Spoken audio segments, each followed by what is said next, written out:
Hello and welcome to For Heaven's Sake, a Seventh Heaven podcast. This is episode 1107 titled You Take the High Road. And we are your co-hosts, Lady J. And T. How are you, T? I'm so good. How are you? I'm still trying to get used to our new intro format. Same. I like it though. I like it, but yeah. It cuts out the fat, you know? There you go. Here we are at the tail end of this podcast, finally becoming more efficient at it. It only took 11 tries. Kidding.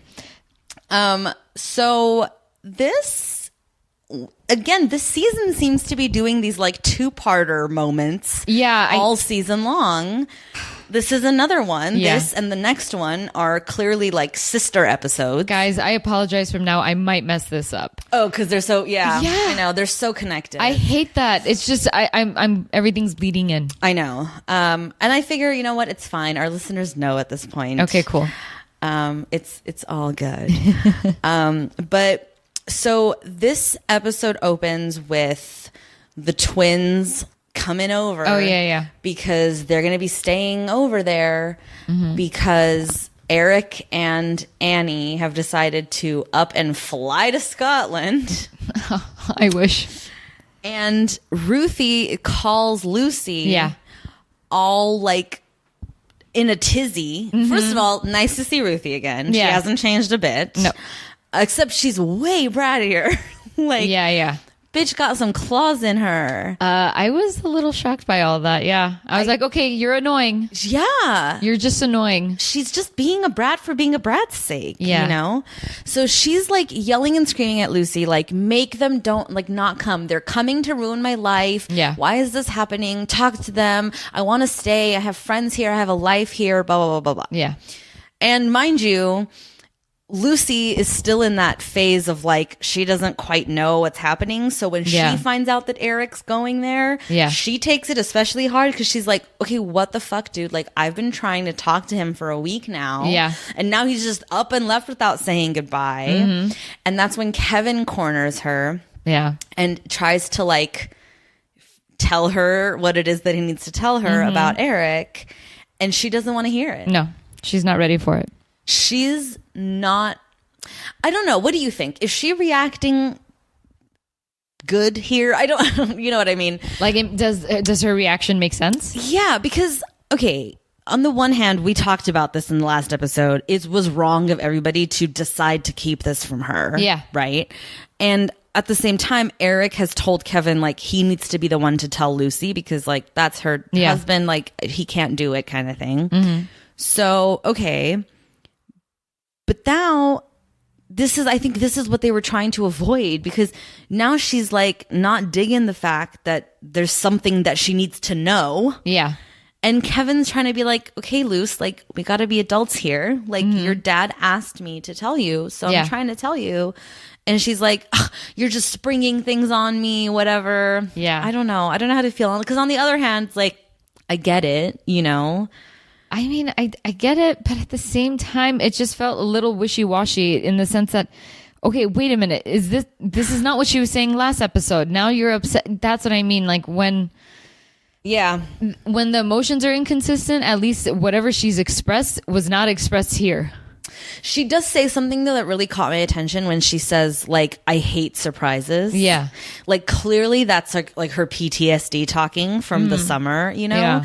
And I genuinely feel like, I don't know what she was expecting, but I think she was expecting there to be some sort of like a formal, like, let's sit down, let me tell you what's going on, Luce, not like haphazardly in the kitchen while they're babysitting her twin brothers. Yeah. And like the day's gotta go. And like, you know, she's like, I gotta go to the church, I gotta meet people, I got a hair appointment. Like, she's like, now this is how you're gonna do it? Really, Kevin? Like, really? This is the moment, you know? All of them.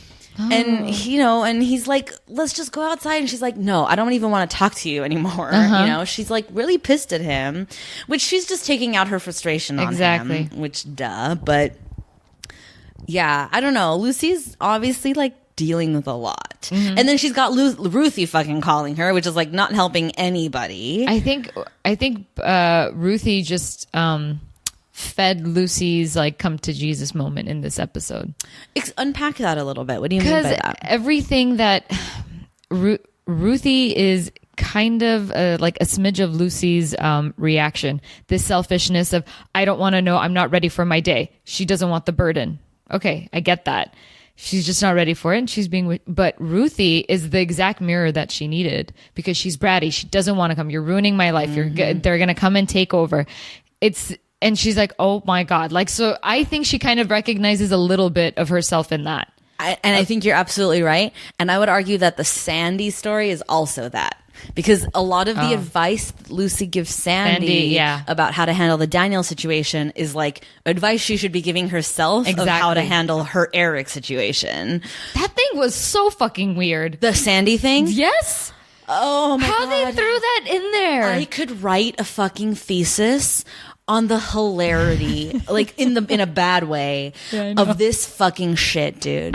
Like, what the fuck kind of show are we running here? I don't know. Sandy picks up the phone and calls Lucy.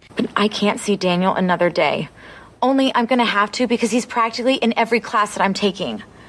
I'm so stupid. And he's a total dork, and I have no idea how to get rid of him. I have no experience getting rid of guys. Guys always get rid of me. Or they did when I was sleeping with them. But believe me, I am not sleeping with this one.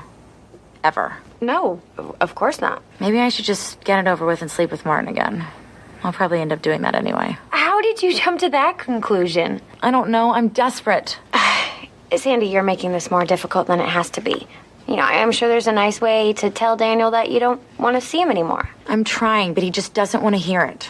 Well, you know, sometimes you have to say what you want to say, whether the person wants to hear it or not.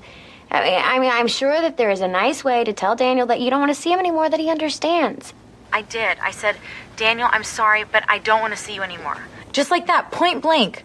And then he kissed me and told me, don't be so afraid to be in love. Ugh, I really can't stand him. Well, sometimes people can't hear the truth. You know, sometimes people just can't deal with it. What do I do? Make him hear you. How? I don't know. I mean, actions speak louder than words. You know, do something that tells him that you don't want to see him anymore. I mean, she might as well put comma Lucy at the end of that sentence, you know? Exactly. Meanwhile, T-Bone's in the office, annoying the crap out of her. Like, everybody's just serving to, like, annoy Lucy. Do you want me to stay and help you? I'll do everything. I love that kid so much. Do you like T-Bone? I'm like, I even wrote it in my notes. I was like, I think I love him. Like, he's so sweet. Yeah. Like, I believe that he genuinely cares about Lucy for whatever reason, because he has no really reason to care about Lucy specifically. I know. But he cares about her, and he does that whole thing of like, oh, like, so what if I ditch? Like, what am I really going to learn? And then he's like, really, it's just a teacher work day. Like, I'd like to think that I'm the kind of guy that's going to ditch school, but he's cute. He's really cute, and he wants to help her.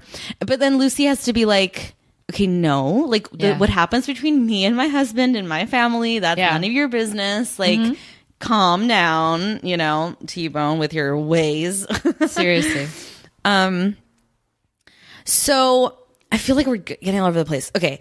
This show goes all over the place. There's so many moving pieces. Exactly. Like, to keep track of. Okay. So as far as Ruthie's concerned, let's like put Ruthie to bed, right? Okay. So we meet her in the beginning. Yeah. She's freaking out about Eric potentially coming. Then she finds that Annie's also coming with him. She is convinced that they are coming to bring her home. Yeah.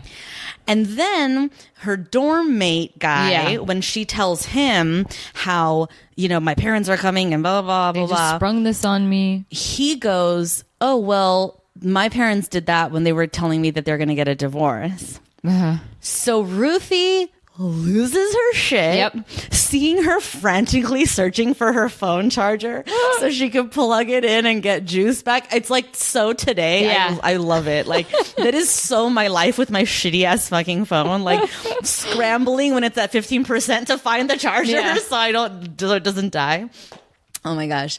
So she starts one by one phone tree calling her siblings. Starts with Matt, calls Mary, calls Simon, calls Matt back. Like, boom, boom, boom, boom, boom.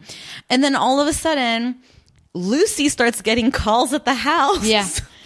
Who calls house? Like Mary and then Simon on the cell phone? I think it's Matt. Oh. No, yeah, Matt calls Kevin's cell, I think. And then Simon calls the house and Mary's got the cell phone. So she's got 3 phones in her hand. She's like, talking to all of them. Of course. Like, what are you guys fucking talking about? And then that's when Eric calls Lucy. Yeah. And Lucy's like, you might want to start telling some people because there's a rumor mill spreading that you're, it's like it's causing problems. And that rumor mill's within the kids. This is it's just so good how it's just great. Between the kids. It's great.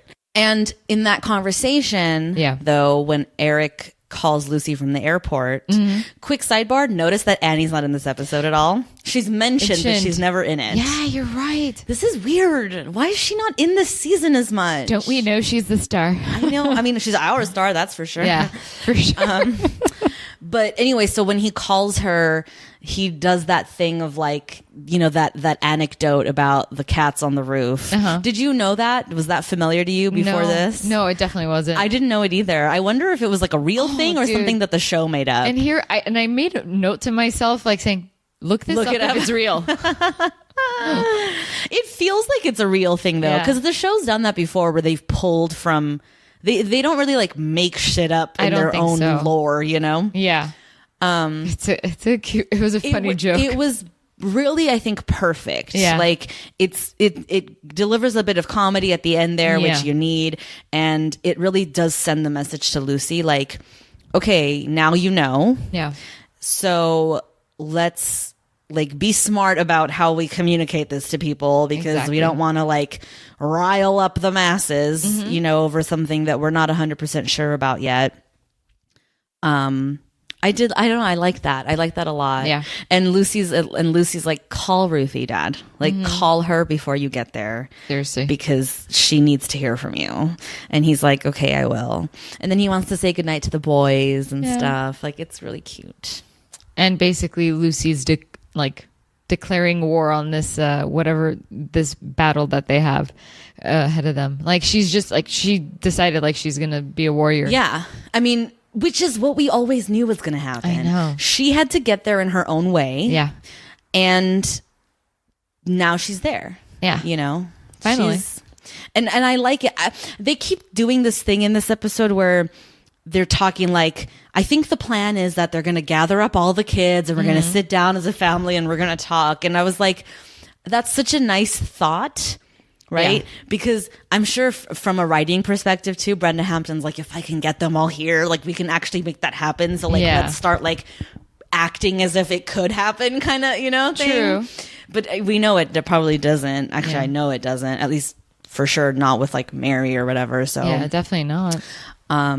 So who knows how all that's going to go down, but whatever. It doesn't matter. It's down the line. So like, that's kind of the deal there. Not much else happens in terms of the whole Ruthie, Eric, Lucy business. What's going on with Margaret and Jane? That's where I was going next. So at the same time that the twins come and stay with Kevin and Lucy for a couple of days because Eric and Annie are going to be gone, Jane and Margaret barge in to the King Kirk's house. And they're like, oh yeah, we're going to stay here for a couple of days, whatever. And Kevin's like not having it. He's like, you guys, what's really going on? Like, why are you all of a sudden so scared to be in the garage apartment? It's literally like adjacent to the house. Yeah. And they're like, oh, it's just like squatting in a vacant apartment or whatever. Like, it feels weird. Kevin's like, it's a safe neighborhood. And Jane's like, yeah, if you have a gun and have ninja training and whatever, know how to use nunchucks, which Kevin doesn't. Yeah.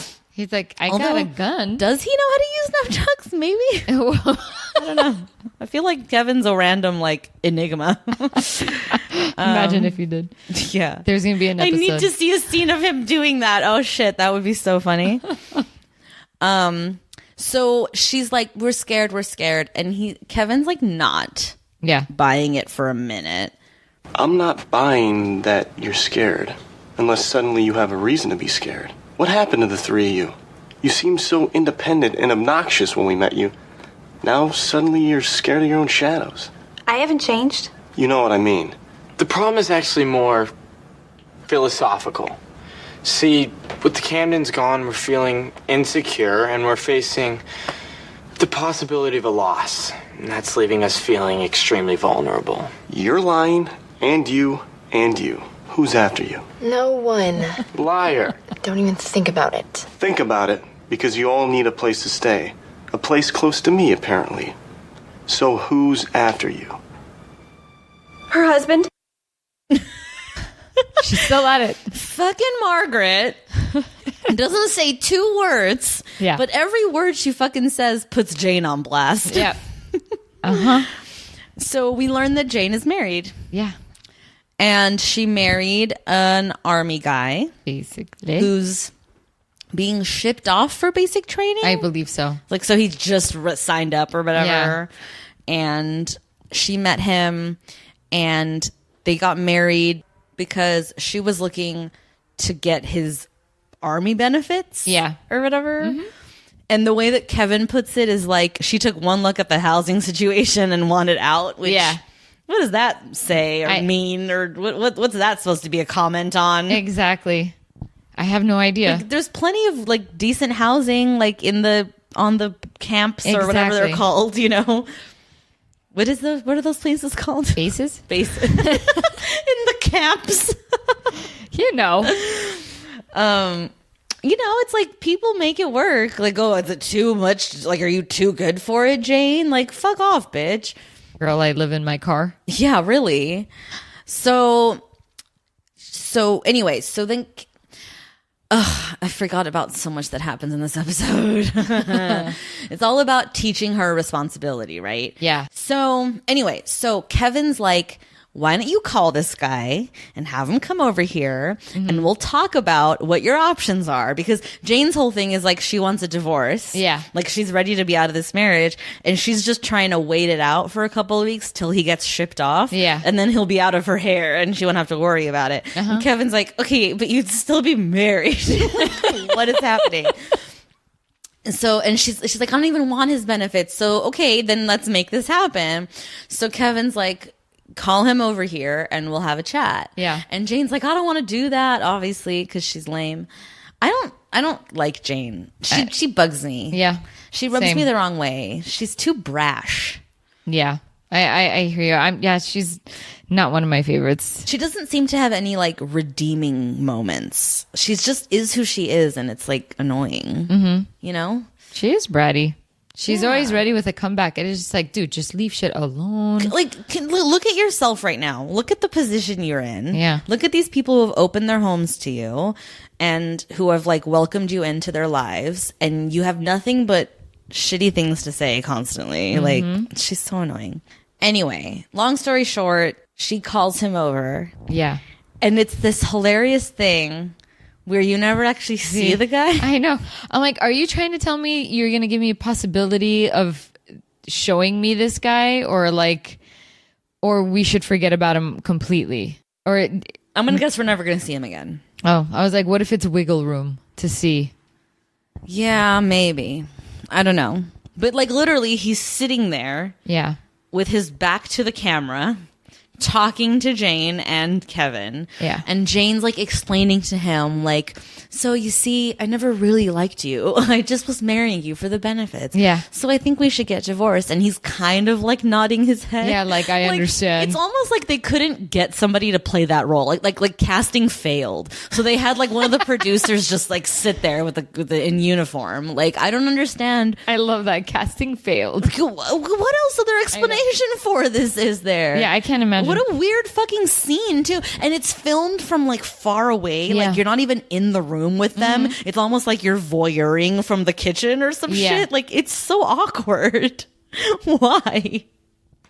I don't know why we needed to know that Jane was married. It would have been enough for me for her to have a phone call. Like for Kevin to be like, okay, we'll call him up. Let's talk. And then for her to do that all over the phone. Like, I didn't need to see a dummy sitting there literally. Yeah. Like, she's like, he might as well have been a crash test dummy. I agree. Yeah. So that happens. Is that all that happens with Jane? Honestly? That is all that happens with Jane. Margaret, we don't get much. No. We do, though, get the scene at the end, or I don't know if it's like at the end or whatever. Between Margaret and T-Bone? No. Oh. Between Sandy and Martin. Oh, sorry. Well, there is the Margaret and T-Bone scene, but I want to talk about the Sandy and Martin because so Sandy spends the whole episode freaking out about how it is that she's going to end things with Daniel, right? Because she's had it up to here with him. She's over it. And Lucy's the one who has to be like, okay, you'll find a way, like actions speak louder than words, whatever, right? So cut to, she's in her house with Martin and Ruthie calls Martin. Yeah. Which there's a pairing I had missed. Ruthie calls Martin to like ask him if he knows anything about her parents potentially getting divorced because again, she's calling everybody in her phone. It's true. And he talks to her for a second and tells her like, oh yeah, I'm at Sandy's. He's hanging out with the baby and her, whatever.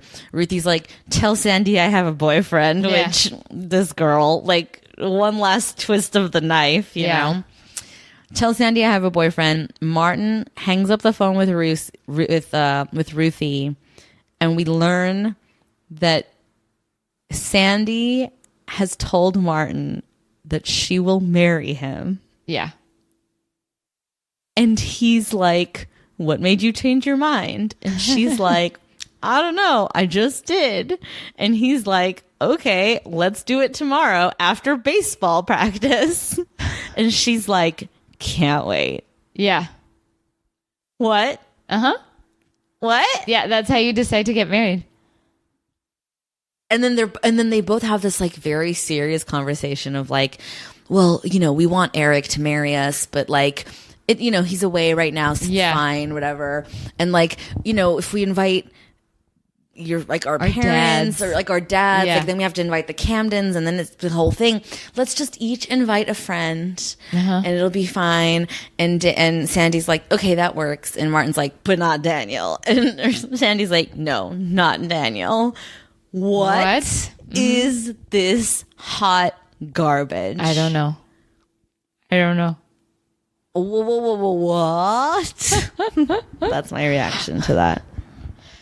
Yeah, that's how all proposals should go down. Yep. Yep, that's it. Yeah. I don't know what to say about this one.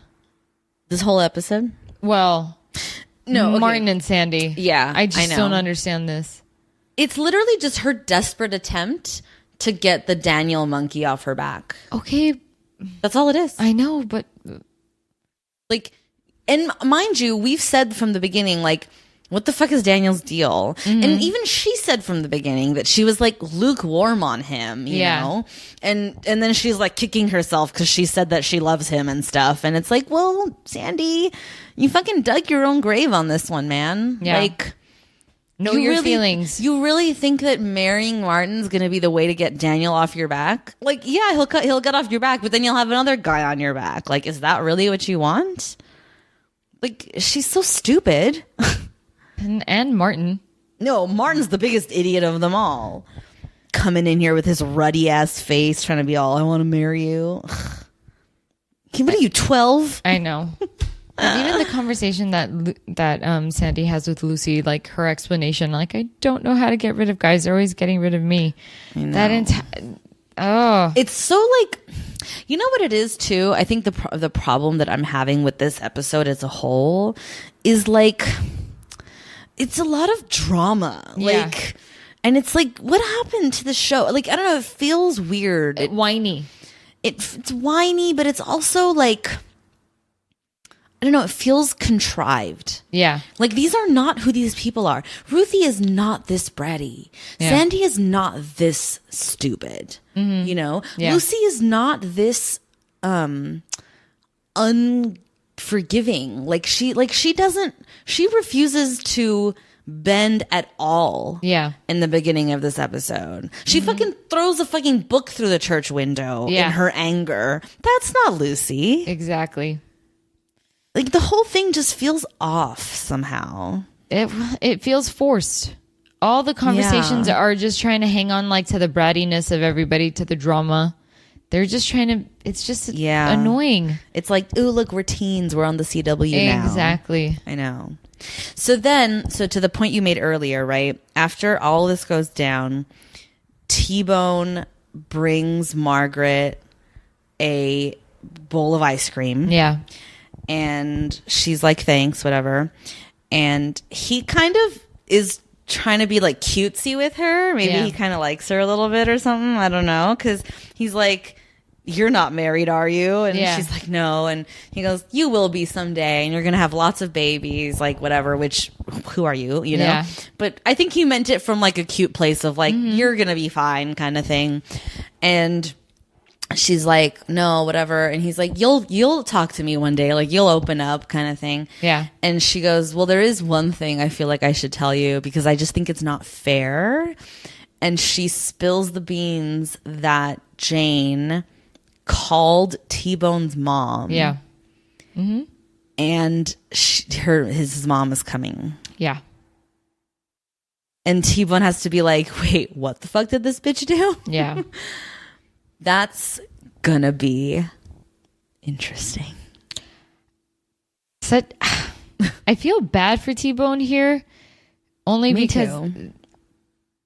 Okay, for T-Bone going to the Camden church, basically, just like trying to hang out there and sleep there, and for him to help out Jane and Margaret to crash with him. Okay, but he did all that, but I felt like what she did was just like a betrayal to him. And the reason, well, we don't quite get a reason in this episode of why she did what she did, but like she's pissed at him. Why? Because he told Kevin that her secret. Yeah. No, he didn't. No, he didn't. You guys are all just bad fucking liars. Yeah. T-Bone's trying to spin a tale about how it's more of like a psychological trauma that they're going through, and really it's like the loss that they're potentially facing. Fuck off. Kevin knows better than that to believe that. So, like, you guys are all terrible liars. You dug your hole. He caught on to you guys. Yeah. He knew you were lying about why you wanted to stay here. So you had to tell the truth. And if anything, Margaret's the one that fucking spilled your beans. Yeah. Not T-Bone. Exactly. Like, what? How is this, like, what? Yeah. It doesn't make any sense. And maybe that's kind of why Margaret tells T-Bone in the first place, because maybe she feels guilty because she knows it was her fault. Maybe. But I think you're reaching. And I mean that in a, you know, like, I know. Did the show even think of that? No, it's just drama. Create all the drama in the fucking world. It's poorly done. Like, it's all garbage. of it. It's just just hot garbage. And this is why I can't. And this is exactly what I thought the show was throughout this entire time, by the way. Like this brattiness kind of shit. Yeah, this is what I thought Seventh Heaven was all about. Yeah. And this is the kind of shit that I like to avoid. Mind you, seeing Ruthie in this episode, it occurred to me like, this is now the bad Ruthie we've been waiting to see. Like, I like, to your point, because I knew Ruthie became like bad Ruthie at some point in the show, but I didn't. It never occurred to me that it was just in the last season, you know? Wow. So this whole time I've been thinking like, oh, is this what bad Ruthie looks like? She's just boy crazy and whatever. But no, this is bad Ruthie. Bad Ruthie is stubborn Ruthie who is just like causing drama because she doesn't want to leave her cool new digs in whatever, you know? And it's not cool. Like, she's being a brat. I don't know. I'm not here for this version of Ruthie. Mm-hmm. It's, I don't know. Dude, I'm with you. I'm with you. I can't stand her in this episode. And if this is what Ruthie's going to be all about, okay, bye. Done with you. I mean, listen, everybody knows there was really not much love lost between me and Ruthie to begin with. I kind of like came full circle on her in last season, or was it season 9? I don't know. It's all a blur now. Where I was like rooting for her, you know? But this Ruthie, no thank you. Yeah. I know. I feel like we're missing something, but I don't know what we're Okay, we don't see Annie. Eric does have that talk with Lucy. Lucy basically does say, I'm here for you, Dad. Okay. So that's one storyline. We find out Jane is married. Margaret, what's Margaret's story? We don't know anything about Margaret's story. She doesn't fess up to She's the anything. same. She just hasn't talked. You know, T-Bone, we find out that his mama's coming. Okay. All right. Lucy and Kevin, they're all good again. They're fine. Which, of course, they're going to be fine. Yeah. Like, just because they squabble and fight doesn't mean that their marriage is going to fall apart. But it was nice to see both of them apologizing at the same time. Yeah, it was cute. Yeah. Like, I kind of... Okay, what did you think of her hair makeover? Ew, what is that hairstyle? Is she had this, it's like this weird heart shape around, like, framing her face with her, like, bangs or whatever. And what's funny enough too is like because she's like the first thing you see on the screen as Lucy, and I got a like glimpse of her, and I was like, I'm really liking this hair length on her, the style, the color, like her hair is looking really good. And then she goes and gets her hair done, and I'm like, ugh. Yeah, I don't know what that was. It was like they're trying to make it va-va-voom, but it's not. But it wasn't even for anything. There was no plot point to it other than it was just one of the things on her list she had to get done. Yeah, and everyone's like, "Oh, your hair looks nice." Yeah, and what? Like, is it gonna mean something? Like, no, it doesn't mean shit. She goes to bed. Yeah, so they're okay.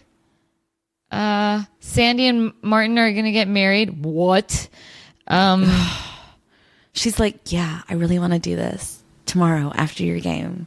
And Martin looks happy about it. And she's like, yeah, let's do it. Yeah. It's like going shopping at a grocery store. I'm going to go get some milk. Yeah. Martin's like kind of jazzed, I think, because it's obviously what he wanted. Yeah, definitely. It was his idea to begin with.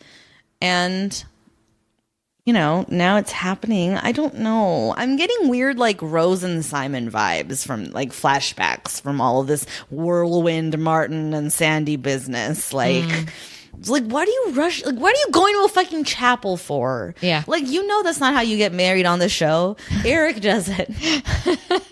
Eric does it. Don't you know anything by now? I wonder if we'll see another wedding, though. Between those two? No, I'm just saying no. Anyone? Yeah, like who? Mm-hmm. T-Bone and Margaret? Ooh. I doubt it. You don't think those two are hot for each other? I think T-Bone likes her. Oh, man, that's going to be weird. Just the way he was, like, cutesy with her. Like, he brought her ice cream. Why? That's true. I like how sweet he is with Lucy. He's so sweet. I have a major soft spot in my heart for T-Bone. It's because... when someone's emotionally intelligent, they're always better to be around. That's true. And I've already said that, like, he's definitely the tragic character in this show right now. And so I have a thing for tragic characters, like, but we'll see. Yeah. Dude, did we cover everything? I feel like we did. I don't know. Yeah. Yeah. All right. Well, let's rate this puppy. Let's do it. 2 thumbs down. Yeah, hardcore. Yeah. 2 thumbs down. Which, it's such a shame because I think it takes away from those cute moments. Yeah. Like at the end when Eric's calling from the airport and he just really wants to like talk to his kids, I know. Like in the anecdote. Like that was a really nice moment, but it's just, what's the word? Muddied by all this shit BS. I don't know. And what's gonna happen to that church window? Oh yeah, seriously. Where's the budget gonna come from to fix that? I'd like to know. Kevin and Lucy. Yeah, really. I'm terrible. To fucking make that stained glass fucking shit. I know. Well, that's gonna do it for us, folks. You know where to find us on all the social medias. You can find us on patreon.com/For Heaven's Sake Pod. That's the number 4 Heaven's Sake Pod. Or, as you know, this is our last season. The show is coming to a close. We're cooking up something special for our final episode. So if you have any questions, comments, thoughts, things that you've been dying to tell us this whole time and never sent us that email, do it now. It's forheavensakeshow@gmail.com, spelled out FORHEAVENS sakeshow@gmail.com. We want to hear from you guys. You better believe we're going to read every single one of your emails. Until next time, bye. Bye.